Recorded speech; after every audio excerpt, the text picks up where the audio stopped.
মধ্যপ্রাচ্যে টানা এক মাসের বেশি সময় ধরে চলমান উত্তেজনা ও সংঘাতের মধ্যেই নতুন করে শান্তির আভাস মিলছে। ইরান, যুক্তরাষ্ট্র ও ইসরায়েলের মধ্যে সম্ভাব্য ৪৫ দিনের একটি অস্থায়ী যুদ্ধবিরতি নিয়ে আলোচনা চলছে, জানিয়েছে মার্কিন সংবাদ মাধ্যম এক্সিওস।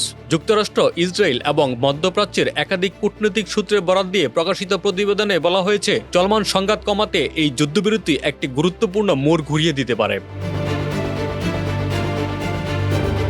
গত কয়েক সপ্তাহ ধরে ইরান ও ইসরায়েলের মধ্যে সরাসরি ও পরোক্ষ সংঘাত ক্রমেই তীব্র আকার ধারণ করছে। এ অবস্থায় পরিস্থিতি নিয়ন্ত্রণে আনতে সক্রিয় ভূমিকা পালন করছে যুক্তরাষ্ট্র।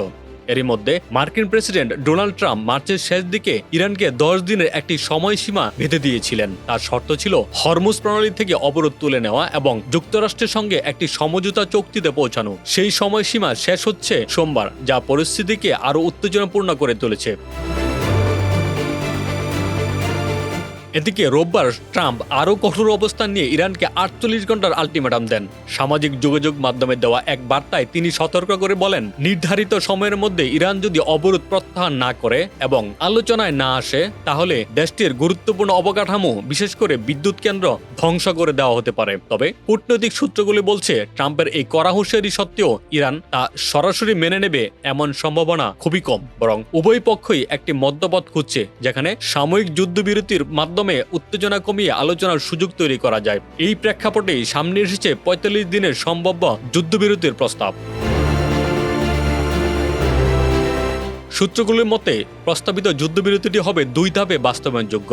প্রথম ধাপে ইরান, যুক্তরাষ্ট্র ও ইসরায়েল ৪৫ দিনের জন্য একে অপরের বিরুদ্ধে সামরিক হামলা থেকে বিরত থাকবে। এই সময়টিতে যুদ্ধক্ষেত্রে উত্তেজনা প্রশমিত করার পাশাপাশি কূটনৈতিক আলোচনা শুরু করার জন্য একটি অনুকূল পরিবেশ তৈরি করা হবে। দ্বিতীয় ধাপে এই ৪৫ দিনের মধ্যেই মধ্যস্থতাকারীদের উপস্থিতিতে আনুষ্ঠানিক আলোচনা শুরু হবে। এতে অংশ নেবে ইরান, ইসরায়েল ও যুক্তরাষ্ট্রের প্রতিনিধিরা।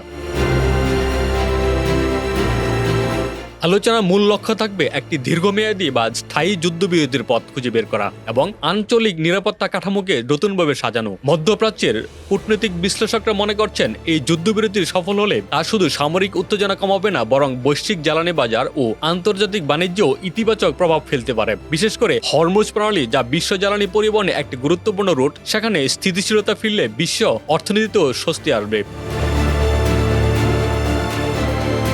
একাধিক সূত্র জানিয়েছে, প্রস্তাবিত এই ৪৫ দিনের যুদ্ধবিরতি নিয়ে আলোচনা এখন চূড়ান্ত পর্যায়ে রয়েছে। যদিও এখনো আনুষ্ঠানিক ঘোষণা আসেনি, তবে কূটনৈতিক তৎপরতা ও পর্দার আড়ালের যোগাযোগ ইঙ্গিত দিচ্ছে একটি সমঝোতার দিকে এগোচ্ছে সংশ্লিষ্ট পক্ষগুলো। সব মিলিয়ে যুদ্ধের উত্তপ্ত পরিস্থিতির মধ্যেই সম্ভাব্য এই যুদ্ধবিরতি নতুন করে শান্তির আশা জাগাচ্ছে।